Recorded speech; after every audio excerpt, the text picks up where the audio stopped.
تو میں عرض کرتا ہوں، میں اللہ تعالیٰ کا شکر ادا کرتا ہوں کہ ساری دنیا کی سلطنت اور بادشاہوں کے تخت و تاج اختر کے قدموں میں رکھ کر دیکھو کہ اختر دکھتا ہے یا نہیں. مجھے اللہ کے بھروسے پر یقین ہے انشاءاللہ تعالیٰ. افسوس کے پہچاننے والے کم ہیں، سمجھتے ہیں کہ اختر بھی لالچی ہے، کہیں کوئی مالدار آ جائے گا تو اس کے پیچھے پھرنے لگے گا. میں یہی عرض کرتا ہوں کہ میرے اللہ کی رحمت سے مجھے اللہ نے اس طرح مجھے اپنے درد کی قیمت سمجھا دی ہے کہ اگر ساری دنیا کے بادشاہ اپنے تخت و تاج میرے قدموں میں ڈال دیں تو اختر اس درد محبت کی داستان کو نہیں چھوڑے گا. یہ نہیں کہے گا چلو دارالخلافہ میں بیٹھے ہیں وہاں آرام سے مرغے اڑائیں.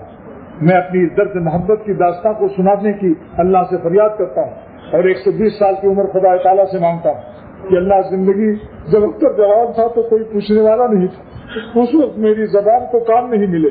اب جب بوڑھا ہو گیا تو ہر طرف مجمع بڑھتا چلا جا رہا ہے، تو ان کے کام کے صدقے میں میری زبان کو توانائی عطا فرمائی، قوت بیان، حسن بیان اور اخلاص بیان اور شرف قبول بیان عطا فرمائیے.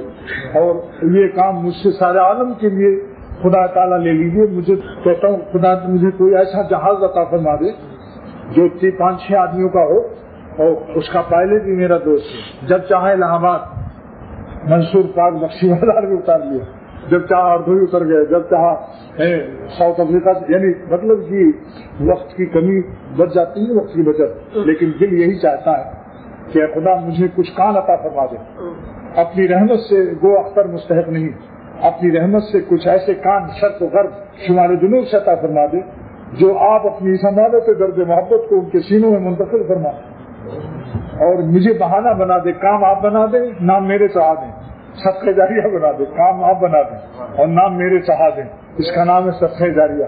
کام تو اللہ ہی بناتا ہے.